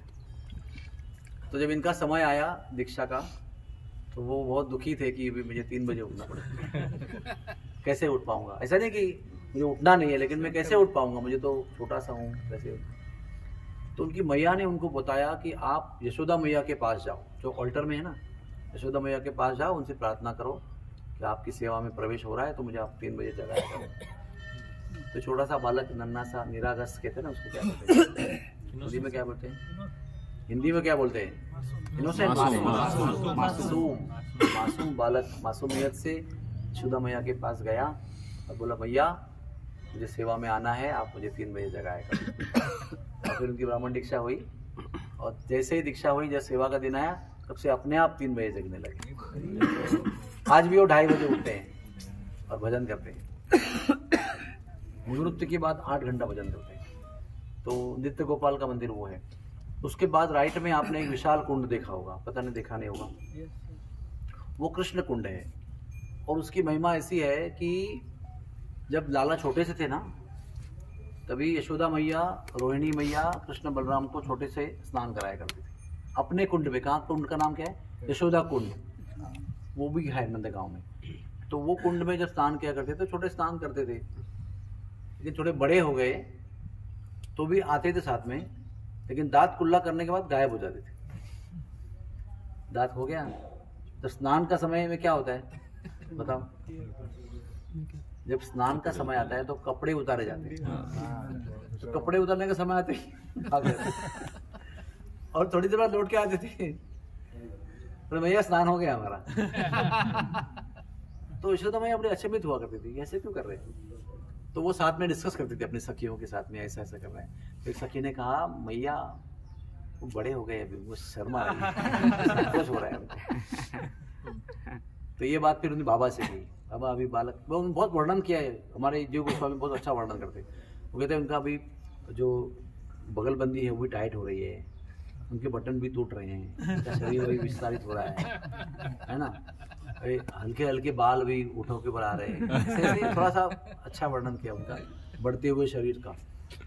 तो बाबा से डिस्कस किया, तो बाबा ने कहा कि अभी वो आपके हाथों से स्नान करने में संकोच कर रहे हैं, उनको भी एक और कुंड बनाना पड़ेगा। तो उन्होंने, नंद बाबा ने कृष्ण कुंड बनाया। जब वहाँ पर प्रातर्विधि थोड़ा सा करके फिर कृष्ण बलराम सखाओं को लेकर कृष्ण कुंड में स्नान करते थे। ये उसकी लीला है कृष्ण कुंड की। और ऊपर एक मंदिर के थोड़ा नीचे आएंगे तो एक वराहदेव नरसिंह देव का मंदिर है। जब भी कृष्ण भगवान को कोई संकट आता था, कोई राक्षस आता था, कोई भी कुछ होता था, तो नंद बाबा आकर उसकी पूजा करते थे। तो बहुत सुंदर विशाल नरसिंह देव का मंदिर है। उसके नीचे आप आएंगे तो एक मांट है, मांट। ऐसे कहते हैं कई मांट थे पहले, लेकिन अभी एक ही मांट बचा हुआ है। वो मांट है ना, वो जमीन के अंदर है, एक्चुअली अंडरग्राउंड है। और अंडरग्राउंड में वो इतना गहरा है कि मुझ जैसा आदमी खड़ा रहेगा तो मुझसे भी ऊंचा है वो। मैं जाऊंगा तो वो मेरे से ऊपर है उसका मुंह। उसमें मैया दधी मंथन किया करती थी। तो वो मांट अभी भी एक मेंटेन करके रखा हुआ है। उसके थोड़ा आगे जाएंगे तो नंद बाबा की गौशाला है। वहाँ पर नंद बाबा की 9 गौवें रहती थी। उसके आगे जाएंगे तो ललिता कुंड है। इस तरफ हम आए ना, ललिता कुंड जो मैंने पहले बताया, ललिता देवी का, ललिता बिहारी का दर्शन है वहाँ पर। ललिता राधा रानी और ललिता बिहारी कृष्ण का वहाँ मंदिर है। फिर ये आए हम आशीश्वर महादेव पे आए। इसके आगे जाएंगे तो टेर कदम है, देखो वहाँ पर आप जाएंगे वहाँ पर।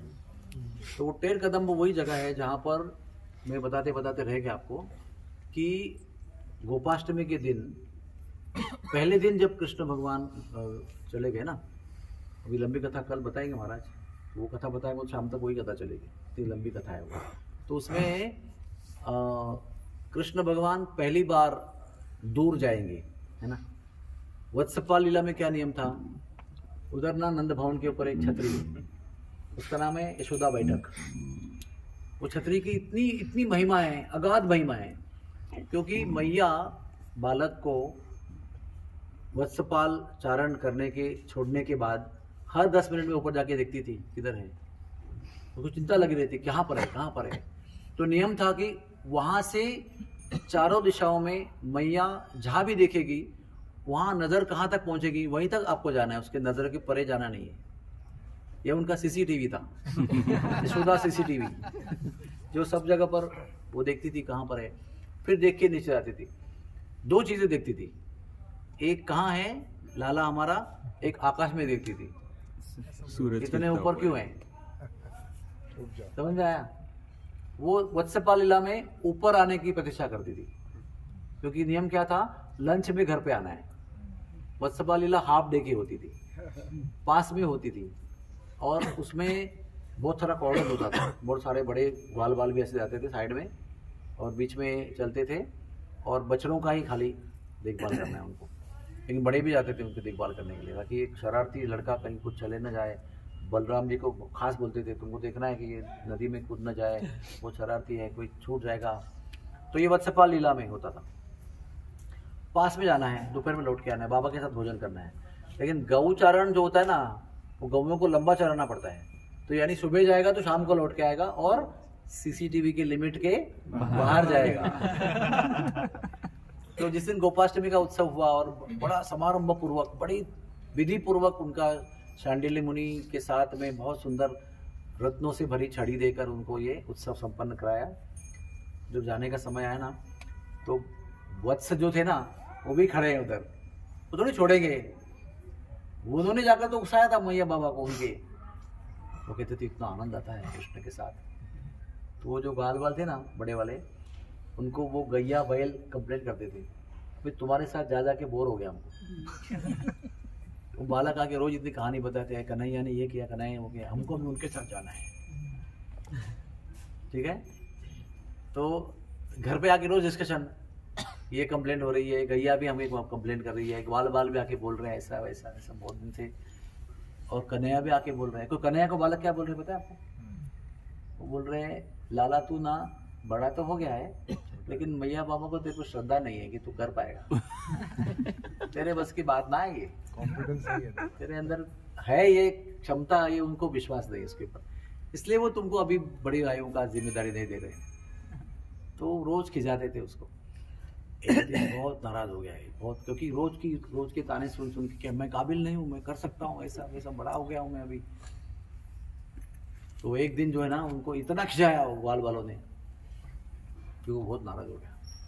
उस दिन घर पे गया, सीधा सो गया, कोई स्नान नहीं, कोई दूध पान नहीं, नया कपड़ा नहीं, कुछ नहीं, दलोरी वरी कुछ नहीं, सीधा सो गया उल्टा मुंह कर। उसी दिन बहुत दिनों की चर्चा के बाद में शांडिल्य मुनि ने बुलाया गया उनको, और बताया गया मैया बाबा ने कि गुरुजी महाराज ये बालक को अभी ना देना पड़ेगा बड़ी गायों का जिम्मेदारी, क्योंकि अभी ये बहुत जिद कर रहा है, तो आप जल्दी से मुहूर्त देख लो।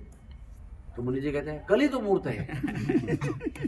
तो कल का जो मुहूर्त है वो आज घर पे तय हुआ, जो बालक को आने के बाद बताएंगे शाम को कि बेटा कल तुमको देंगे, लेकिन ये आया ऐसे नाराज होके सीधा मुंह बंद करके सो गया, ऐसा बात करने को तैयार है, तो बताएंगे कैसे उसको, तो बोला कल सुबह बताएंगे, कोई बात सुने तो उसको, थक गया होगा बेचारा, यहाँ पर पूरी तैयारी हो चुकी है, पूरा सामग्री विधि सब करके।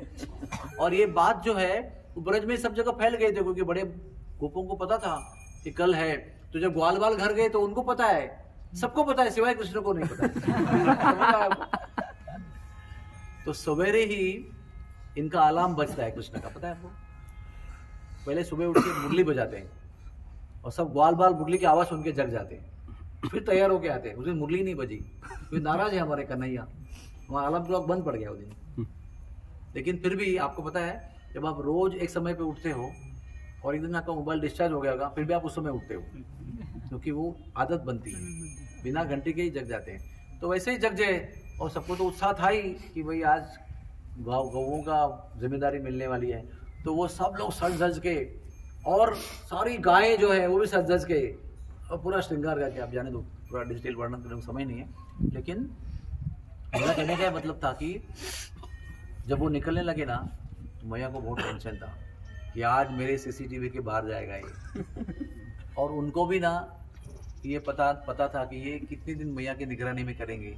हमको जो करना है वो हमको निगरानी के बाहर ही करना होगा ना। निगरानी में कैसे करेंगे, वो सब करना है। तो वो भी बड़े खुश थे। अंतर के कारण ये था कि हमको जरा था कुछ भी अपना करना है तो इनकी नजरों से बाहर करना पड़ेगा। तो फिर जब ये फाइनल छड़ी जो दे दिया, विधि किया और भी जाओ और ये सब जाने लगे, तो उस टाइम पे मैया उनके साथ जा रही है। दो बार पीछे मुड़ के देखा, भी मैया साथ में जा रही है। थोड़ा आगे जाके भी देखा, भी साथ जा रही है। तो कन्हैया रुक गई, मैया अभी जाओ आप, अभी जाओ, हम जाएंगे। तो फिर भी चल रही है। फिर रुक गए क्योंकि मैया का दिल नहीं हो रहा है कि मैं कैसे छोड़ू मेरे बालक को इतना दूर जाने के लिए। तो आखिर में फिर वो बहुत जोर से बोला, भैया आप तो कुछ आओ भैया, आपको जाने दो हमको। तो मैं यहाँ पे वहीं रुक गई और सारे ग्वाल बाल जो है ऐसे चले गए। सो यू कैन इमेजिन ना, इतना बड़ा झुंड है, लाखों करोड़ों गायों का, ग्वाल बाल, बछड़े, बकरी, हिरन, सारे है उसमें। खाली गौचारण नहीं है, भैंसा भी है, भैंसे भी है, सब है उसमें अंदर। कौन छोड़ेगा चांस, सब जा रहे हैं। ये बीच में खड़ी हो गई, सब चले गए। बड़ी आंसू बहाते हुए फिर घर चली गई। ऊपर जाके बैठी, कहीं दिख नहीं रहा है ना, क्योंकि गया वो उधर निकल गया। जब लौट के आए ना तो लंबा जाने की वजह से, मुझे ये बात बतानी थी आपको, लंबा जाने की वजह से कन्हैया थक गए क्योंकि उनको इतनी लंबा जाने की आदत नहीं ना। छाक गई बीच में, वो गौचारण का एक नियम है, दोपहर में छाक पहुंच जाती। छाक यानी लंच, कुछ बांध के देते हैं, वो बीच में खा 9 बजे खा लेते हैं बाल भोग के रूप में। फिर दोपहर के समय पर, राजभोग के समय पर गोपी आती है छाक लेकर। कैसे ढूंढती है उनको? उनका क्या महीने का प्रोग्राम फिक्स रहता है कि हमको आज ये वन में, कल वो वन में, सोमवार का दिन करना, ऐसा नहीं होता है। जहाँ मर्जी चाहे, जहाँ पैर चले वहाँ चले जाते हैं। तो गोपियाँ ढूंढती कैसे थी उनको? चरण चिन्हों को देख के ढूंढती थी। उस दिन के चरण चिन्ह जो है वो जाकर उनको छाक दे के आती थी। कहते हैं छाक लीला। तो थक गए नेचुरली, तो उदास हो गया चेहरा, थोड़ा सा मुरझा गया थोड़ा सा। अभी तो कल भी हम लोग इतने थक गए थे, चेहरा कैसे उतर गया। तो वैसे चेहरा उतर गया कृष्ण का, थक गए। ग्वाल बाल ने सोचा कि अगर थका हुआ चेहरा मैया देखेगी तो कल नहीं भेजेगी, परसों भेजेगी शायद। तो हमको इसको हाथ से विनोद करके हंसाना पड़ेगा बहुत। आपको पता है हंसना क्यों अच्छा है? क्योंकि हंसने से चेहरे का ब्लड सप्लाई बढ़ता है और चेहरा प्रफुल्लित हो जाता है। आप देखो कभी जहाँ प्रेशर आता है तो ऊपर प्रभाव बढ़ता है, तो चेहरे में एक रौनक आ जाती है। तो हम लोग उसको हंसी मजाक कराएंगे, विनोद सुनाएंगे, हंसाएंगे तो इसका चेहरा प्रफुल्लित हो जाएगा। तो मैया देखेंगे तो मैया बोलेगी बड़ा खुश होकर आया बेटा मेरा, रोज भेजूंगी उसको। तो उन्होंने उनको हंसा हंसा के यहाँ तक लेके आए उसको। और यहाँ पर कन्हैया जी जो है ऊपर चढ़े कदम के पेड़ पर। कदम्ब चढ़ कान सुनावत मुरली बजावत, कुछ एक है एनीवे। तो कदम पे ऊपर चढ़कर कन्हैया मुरली बजा रहे हैं, ऐसा गीत है। तो वो अग्र स्थान पर बैठकर उन्होंने छठा धुन बजाया। मुरली के कितने स्वर हैं? 8 स्वर हैं। उसमें छठा स्वर जो है वो 2 परिणाम करता है। एक गैयों को आवाज सुनती है, हर एक धौली, हाँ तिलकिनी, ऐसा उनका नाम सुनाई पड़ता है। वो मुरली के धुन में अपना अपना नाम सुनाई पड़ता है। और उसी धुन से पत्थर पिघलते हैं। छठी धुन बजाई तो सारी गायें जो है ना वो कान ऊपर करके, आंखें ऊपर करके, ना पलक झपकते हुए, पूंछ ऊपर करके हुए ऐसे भाग के आगे ऐसे सुन रही है। लेकिन कुछ गायें जो है सुनकर भी अनसुनी कर रही है। क्यों? They are more attention seeking. ऐसा दिखा रहे कि सुना ही नहीं हमने। सारी गायें इकट्ठा होती है, कुछ गायें ऐसे नाटक कर रही है कि हम लोग यहीं सुन रहे हैं, भाई नहीं सुन रहे। तो भगवान सभी गायों को बोलते हैं आप रुको यहाँ पर, मैं आता हूँ। और जाके उन सारी गायों को थपथपा के सबको लेके आते हैं और वहाँ इकट्ठा हो जाते हैं। और वहाँ इकट्ठा होने के बाद में फिर कन्हैया मुरली हाथ में लेते हैं और अलग अलग धुन बजाते हुए अपने घर लौटते हैं। तो वहाँ पर एक जगह है नंद बैठक, वहाँ पर बाबा और जो मुरली की तान सुनते हैं ना वापसी की, तो उनको ऊपर रहा नहीं जाता है। ऊपर तक कैसे वेट करें, तो वो सब नीचे आ जाते हैं। सब सखियाँ सब थाली वाली लेके, आरती बढ़ती लेके, मिठाई सब लेके नीचे आते हैं। नंद बाबा आके बैठ जाते हैं वो दोनों बालक भाग के बाबा के गोद में बैठ जाते हैं। फिर मैंने बताया ना आपको, कन्हैया भी बोल रहा है, बलराम भी बोल रहा है, बाकी भी बोल रहे हैं, इधर देख रहे हैं, उधर देख रहे हैं, सब जगह पर सब लोग बोल रहे हैं। एक कथा सब लोग अपने अपने एंगल से सुना रहे हैं, अरे मेरी सुनो, मेरी सुनो, कन्हैया बोले मेरी सुनो, बाबा मेरी सुनो। तो उसके बाद में उनको ऊपर ले जाते हैं। तो इसमें चरण चिन्ह का मुझे आपको कहानी बताना है। इसमें मैया ने 4 जूते लाए, 2 छतरी लाई। तो कृष्ण ने कहा यथा गावो तथा गावस, जैसे गाय रहती है वैसे ही ब्रजवासी को रहना चाहिए, ग्वाल वाले को रहना चाहिए। जैसी उनकी स्थिति है वैसे हम हमारी स्थिति होनी चाहिए। तो आपको जूता देना है, बहुत धन्यवाद, हम पहनेंगे उसको, लेकिन आपको सारी गवों को जूता देना है और हर एक गाय को छाता देना है, तो ये हम लेंगे। तो कितनी गाय थी उनके पास? 9 लाख। कितने जूते चाहिए? 18 लाख। 36 लाख जूता, 9 लाख छाता। बोले मेरे पास नहीं है, इतना ही है, इसको पहनना पड़ेगा। बोले भैया हम नहीं पहनेंगे। तो ये बात सुनकर ना सारी गायें जो है ना, सुन रहे ना वो, थोड़ा भी कन्हैया को कांटे लगेंगे, पंकड़ लगेंगे, पत्थर लगेंगे, ऐसा होगा फिर। तो वो चारों दिशा में, पता नहीं था ना, ऐसा अनाउंसमेंट नहीं किया था कि पहला गौचारण 10 बजे यहाँ पर होगा। तो हम लोग मुंबई में करते प्लानिंग पूरा, वो तो जहाँ मन चले वहां पर। तो एक राधा वल्लभ मंदिर के एक प्रसिद्ध संत हैं, चाचा जी कहते हैं उनको, चाचा वृंदावन दास जी। उनके हिसाब से पहला गौचारण संकेत गांव में हुआ था, और हमारे शास्त्रों के अनुसार पहला गौचारण गोवर्धन में हुआ था। ठीक है। तो सारी गायें चारों दिशा में चली गई और अपने खुरों से ठोक ठोक कर पूरे ब्रज में जितनी भी रज कांटे कंकड़ है सबको टैल्कम पाउडर बना दिया पूरा एकदम। और वो करते समय उनके मन में कृष्ण के प्रति इतना वात्सल्य प्रेम था कि उनके थन जो थे ना वो जमीन तक लटक रहे थे, ऐसे जमीन तक इतने दूध से भरकर, और उसमें से प्रेम से दूध टपक रहा था। तो एक जगह पर कूट रहे हैं, एक जगह पर दूध का सिंचन कर रहे हैं, तो पूरी भूमि दूध से सिंचित हो गई। तो ठंडा ठंडा मुलायम माखन जैसा पूरा भूमि बन गई उनकी। आप सोच सकते हैं कैसा प्रसंग होगा वो, इतना ठंडा मधुर दूध का सिंचन, उसमें से पाउडर जैसे मुलायम ब्रज बना दिए उन्होंने, और फिर आके अपने पोजीशन में खड़े गए। 108 झुंड के पोजीशन में खड़े हो गए। कैसे कैसे, किसके सर पे तिलक है तो तिलक ही नहीं, किसका मुख मृदंग जैसा है तो मृदंग ही नहीं, ऐसे अलग अलग गोपियों का झुंड था।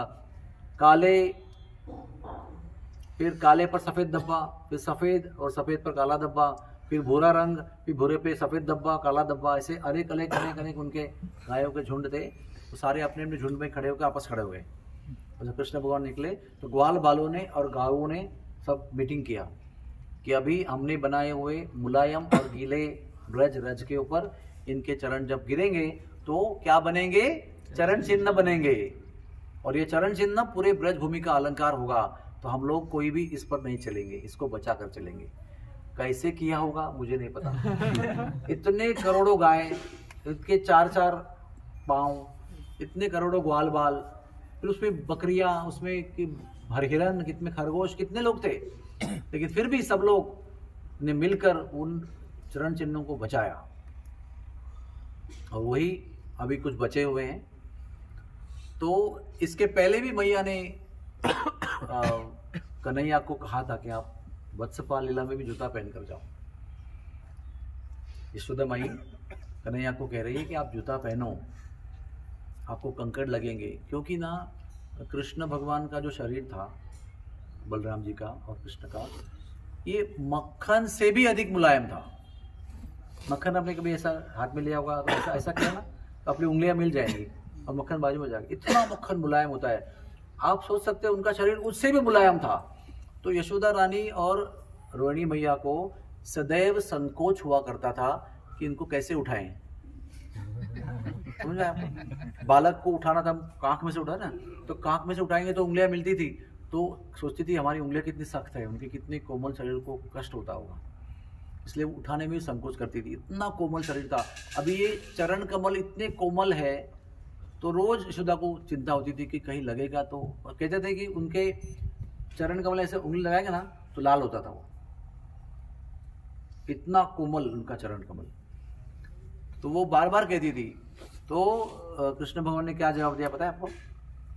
ये कवि कर्णापुर बताते हैं। कौन सा किताब है वो? कर्णामृत, कृष्ण कर्णामृत। उसमें वो कहते हैं कि उन्होंने कहा कि पूर्णमासी मैया ने मुझे बताया था कि ये भूमि जो है वो पृथ्वी देवी है, वसुंधरा देवी है, उसके छाती पर हम चल ही रहे हैं वैसे, लेकिन जूता पहन के तो नहीं चलना चाहिए ना। तो ये बात उन्होंने मैया को बताई। तो मैया को लगा कि अरे गुरु माता ने ऐसे क्यों बताया उसको, उनको मेरे बच्चे के कोमल चरण का विचार नहीं आया मन में। तो वो सीधे गई पूर्णमासी के पास और पूर्णमासी को पूछा, गुरु माता आपने कहा था क्या उसको ऐसे?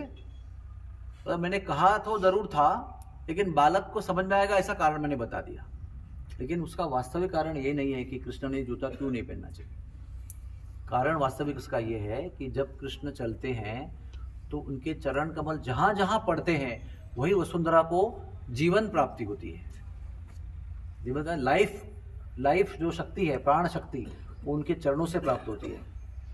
तो उनको तो बालक के वात्सल्य में चिंता थी ना कि उनको तो पृथ्वी का क्या होगा पता नहीं है, हमारे बालक को कष्ट नहीं होना चाहिए। तो वो कहते कि मुझे दिख रहा है आप क्या बोल रहे हो।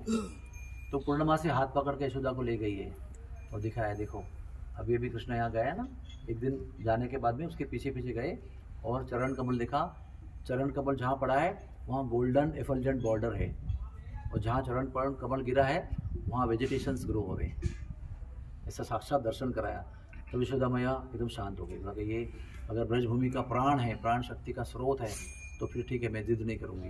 लेकिन गुरु माता एक मेरी शंका है मन में, ये तो जमीन की बात हुई, लेकिन वो पहाड़ पे भी खेलता है, तो पहाड़ तो सख्त होता है, तो मैं दिखाऊंगी आपको एक दिन। तो कृष्ण का जो मुंडन सेरेमनी है ना, वो केदारनाथ में हुआ, यहाँ के केदारनाथ में, जहाँ केदारनाथ भगवान ने प्रकट किया ना, 4 धाम प्रकट किया, बद्री, केदार, गंगोत्री, यमुनोत्री। तो केदार जो है वहाँ पर कृष्ण का मुंडन विधि हुआ है। तो मुंडन विधि के दिन ये सब लोग चले यहाँ से केदार में। तो वो जानते हैं ना आप, देखो अभी आप लोग बुजुर्ग हो, आराम से चलते हो, फिर बच्चे कैसे पहले ही भाग जाते हैं। तो भाग के कृष्ण बलराम ग्वाल बालों के संग पहाड़ चढ़ के उधर ऊपर भी पहुंच गए। तो पूर्णिमा से बोलते देखो अभी भी दिखाते हो आपको पहाड़ पे क्या होता है। तो जैसे ही गए पीछे पीछे, तो जहाँ जहाँ कृष्ण भगवान चले ना, वहाँ पहाड़ के वो चरण चिन्ह बने हुए थे। तो भैया को समझ में नहीं आया। तो पूर्णमासी ने समझाया कि जब भी ये पहाड़ पर चढ़ते हैं, पहाड़ मक्खन जैसा मुलायम हो जाता है। जैसे चरण को उठाते हैं तो वो चरण चिन्ह बनता है, फिर आगे चरण रखते हैं वो मुलायम हो जाता है। तो पहाड़ कभी भी पहाड़ के रूप में इनको अपने आप को प्रस्तुत नहीं करता है, मक्खन की तरह प्रस्तुत करता है। इसलिए इनको पैरों को पहाड़ में कोई कष्ट नहीं। तो ऐसी ये भूमि है, ऐसे ये पहाड़ है, ऐसे नंदगांव की महिमा है। तो ये जो चरण चिन्ह है ये ब्रज की शोभा है। ये छोटी बठैन यहाँ पर है, आगे बड़ी बठैन, जहाँ बलराम जी बड़ी रुके थे वहाँ बड़ी बठैन, छोटी जहाँ कृष्ण रुके थे। एक दिन झगड़ा हुआ था उनका उच्चारण में उनका, तो झगड़े में कहा कि तू इधर चला जा, मैं नहीं आऊँगा तुम्हारे साथ, तू वहाँ चला जा। तो दोनों जो बीच में विश्राम करते हैं, तो जी अकेले गए, यहाँ विश्राम किया कन्हैया ने, तो छोटी बठैन बन गया। यहाँ गए बलराम जी तो बैठ गए एक जगह पर, तो बड़ी बठैन बन गया, ऐसा बैठा हुआ, ऐसा लेटा हुआ चित्र, 2 चरण में ले रहे, विश्रांति ले रहे हैं। तो वहाँ पर बहुत सारे चरण चिन्ह हैं। एक चरण चिन्ह कामेवन में, चरण पहाड़ी, एक चरण चिन्ह नंदगांव पे है, छोटा सा है। उसको देखकर गोपियाँ रोती थी। जब कृष्ण भगवान चले गए यहाँ से, तो गोपियाँ उसको देखकर वहाँ इकट्ठा होकर रोती थी कृष्ण की याद में। और कई जगह पर मुरली बजाई है तो पिघला हुआ पत्थर है, यहाँ पर चरण चिन्ह बने हुए हैं। और कौन सा स्थान रह गया? वृंदा कुंड, पावन सरोवर हो गया। तो वृंदा कुंड में वृंदा देवी का हेड ऑफिस है। वहाँ पर कार्य क्या कहते हैं, ऑफिस, मुख्यालय। कामेवन में उनका घर है, वहाँ पर रहती है वो। यहाँ पर वृंदा कुंड में उनका ऐसा अरेंजमेंट है कि वहाँ से वो पूरा सूत्र संचालन करती है कृष्ण की गोपियों के साथ लीलाओं का। जो सूर्यास्त में आरंभ होती है, सूर्य उदय में उसका अंत होता है। तो कम से कम 12-13 घंटे का मौसम के अनुसार उनका नियोजन रहता है। उनके 1000 तोता हैं, वो 1000 तोताओं को पूरे ब्रज में भेजते हैं। और कौन सा रंग प्रधान है, कौन सी फूलों की खुशबू आ रही है, कौन सा, हर प्रकार का डिटेल एसोटेरिक ट्रांसेंडेंटल रिपोर्ट देते हैं। ये नहीं कि यहाँ पर कौन सा एक्सीडेंट हो गया, आज ट्रक पलटी हो गया, खून हो गया, आतंकवाद हो गया, वो सब हमारी खबरें छपती है। आज की ताज़ा खबर मतलब यही होता है, दिल को दर्द देने वाला।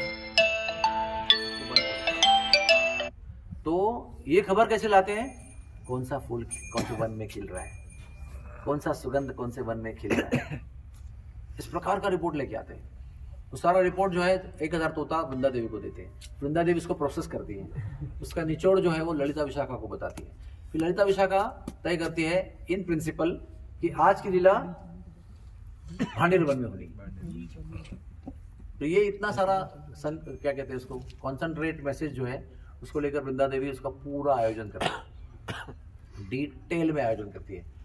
कौन भोग बनाएगा, कौन खिलाएगा, कौन पेय बनाएगा, कौन से व्यंजन बनेंगे, कौन वस्त्र पहनाएगा, कौन से रंग के वस्त्र पहनाएंगे, कौन से फूलों के चुना जाएगा, कौन से फूलों की माला कौन बनाएगा, कौन पहनाएगा, कौन श्रृंगार कराएगा राधा कृष्ण का, और वो वन की फिर वो डेकोरेशन, फिर फूलों का बिछाना बनाना है, जो भी डिटेल में जो है।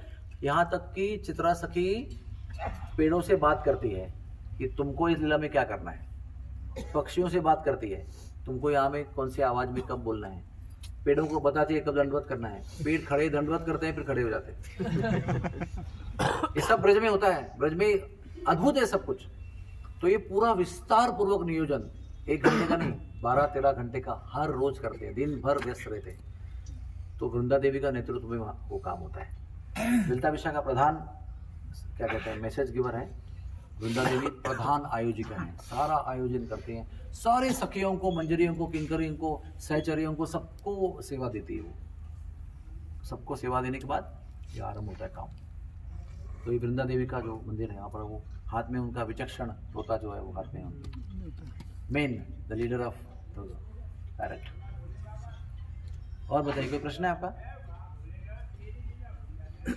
हरे कृष्णा कृष्णा कृष्णा हरे हरे, हरे राम राम राम हरे हरे।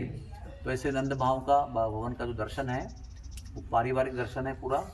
और यहाँ पर राधा रानी सलज्ज भावना से बहू के रूप में दूर खड़ी है, हमेशा कृष्ण के साथ खड़ी रहती है।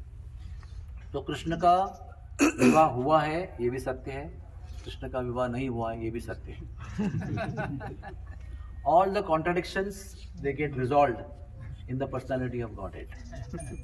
Both opposite things can exist simultaneously in one personality. एक बार नहीं, इनका 5 बार विवाह हुआ है। पहला विवाह भांडेर वन में हुआ, ब्रह्मा जी के नेतृत्व में हुआ। ब्रह्मा जी पुरोहित बने, दक्षिणा दिया, उन्होंने दक्षिणा लिया, कृष्ण प्रेम का दक्षिणा लिया। दूसरा विवाह भी ब्रह्मा जी के नेतृत्व में हुआ, संकेत में हुआ। आप संकेत जा रहे हैं ना अभी, संकेत में भी कृष्ण का विवाह हुआ है राधा रानी के साथ।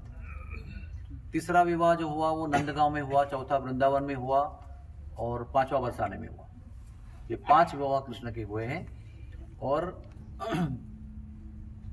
वो बहू बनकर आई है और नंदगांव में उन्होंने निवास भी किया है बहू के रूप में। और उसी समय ब्रज में परकीय लीला भी चल रही थी, एक साथ में स्वकीय भी चल रही है राधा रानी के साथ, एक साथ में परकीय भी चल रही है। कैसे मुझे नहीं पता, Who can explain that? एक साथ में वो बहू बनकर भी रह रही है, एक साथ में छुप छुप कर मिलना जुलना, इशारे करना भी चल रहा है, स्वकीय परकीय साथ में चलता है। तो ब्रज की जो ऐसे कल हम चर्चा कर रहे थे महाराज जी के साथ में, तो कुछ मुझे समझ में नहीं आया। मुझे ब्रजवासियों ने 3-4 बार समझाया, फिर मुझे समझ में आया, फिर मैंने उसका अनुवाद किया। तो मैंने कहा जब तक मुझे समझ में नहीं आएगा तब तक मैं अनुवाद कैसे करूंगा। तो उन्होंने कहा कि ब्रज की लीला बहुत गहरी होती है, समझ में आना इतना आसान नहीं है, उसके लिए हृदय में प्रेम होना चाहिए, तब जाकर ये गहराइयों की बातें समझ में आएगी। नहीं तो केवल सुनते रहेंगे, समझ में कुछ नहीं आएगा। तो उसके लिए क्या करना पड़ेगा? नादपि सुनी चेना तरोरी व सहिष्णा अमानी न मानती न कीर्तने सुधारी। ये चैतन्य महाप्रभु को फॉर्मूला है सब कुछ समझ में आने के लिए। सब कुछ समझ में आने के लिए 2 चीज जरूरत है, नम्रता और कृतज्ञता। 2 चीजें होंगी तो धीरे धीरे सब कुछ समझ में आएगा। और भी एक बात यहाँ बताई जाती है जो आपको बता रहा हूँ मैं, कि ब्रजवासियों की प्रसन्नता से जो कृपा प्राप्त होती है उसी से ब्रज का रस जो है वो प्राप्त होता है। एक है हमारा भक्ति रस, जिसमें हम लोग प्रेम भक्ति का याचना करते हैं, आशा करते हैं, लेकिन उसके आगे ब्रज रस है, क्योंकि ब्रज का प्रेम रस जो है वो थोड़ा डिफरेंट है, वैकुंठ से अलग है। तो जब तक ब्रजवासी की हम लोग संतुष्टि तक सेवा नहीं करते, उनको प्रसन्न नहीं करते, तब तक उनके हृदय में जो छुपा हुआ प्रेम है ब्रज का, जिसके लिए कृष्ण आते हैं अनुभव करने के लिए, वो नहीं प्राप्त होता है। तो हम सब लोग यहाँ पर अस्पताल खोले इसलिए है क्योंकि ब्रजवासी आते हैं, हृदय से आशीर्वाद देते हैं, तो उससे हम ये आशा रखते हैं कि हमें भी वो प्रेम की प्राप्ति हो, थोड़ा सा कण भर प्रेम प्राप्त हो। तो यहाँ पर हमको शंकर भगवान सिखा रहे हैं कि आशा कैसे करनी चाहिए और कौन सी आशा कृष्ण पूर्ण करते हैं। आशा तो बहुत प्रकार की होती है, दुनियादारी में अनंत आशा होती है। हम लोग का नया नया अर्जी लेकर जाते रहते हैं ना, हमेशा एप्लीकेशन नई नई आशाओं का, हाँ, चाहे ब्रह्मचारी हो या गृहस्थ हो, सब लोग का लिस्ट रेडी रहता है, ये चाहिए वो चाहिए। लेकिन यहाँ पर वो सिखा रहे हैं कि आशा कैसे करनी चाहिए और कौन सी करनी चाहिए। केवल आशा करना, आशा पूर्ति करना एक बात है, लेकिन आशा क्या करनी चाहिए ये भी एक साइंस है। हमारी भौतिक इच्छाओं को आध्यात्मिक इच्छाओं में परिवर्तित करने का भी एक साइंस है, उसको साधना कहते हैं। उस साधना से हमारी भौतिक इच्छाएं परिवर्तित होती है कृष्ण के लिए, और जब वो इच्छाएं कृष्ण के लिए हो जाती है तब वो पूर्ति करना भगवान के लिए भी आसान है और उसका परिणाम चिरंतन रहता है। भौतिक इच्छाओं की पूर्ति होती है तो उसका परिणाम अशाश्वत रहता है। कुछ दिनों बाद वही भौतिक इच्छाओं की पूर्ति का आनंद जो है वो दुख में रूपांतर हो जाता है उसका। वही चीज़ है, लेकिन वो सुख मिला था वो दुख का कारण बन जाता है। तो शंकर भगवान से आप प्रार्थना कीजिए, पहले तो हमको सिखाइए कैसी इच्छा करनी है, फिर आप आशीर्वाद दीजिए कि वो इच्छा जो बदल गई है वो कैसे आप पूर्ण करेंगे, इसके बारे में आप कृपा करना। आशेश्वर महादेव बड़े दयालु हैं, वो हमारे मन की प्रामाणिक इच्छा को पूर्ण करने की शक्ति रखते हैं। उन्होंने अपने उदाहरण से बताया है कैसे कृष्ण को हम पिघला सकते हैं। Hare Krishna Krishna Krishna Hare Hare, Hare Ram Ram Ram. Thank you very much. Hari बोल।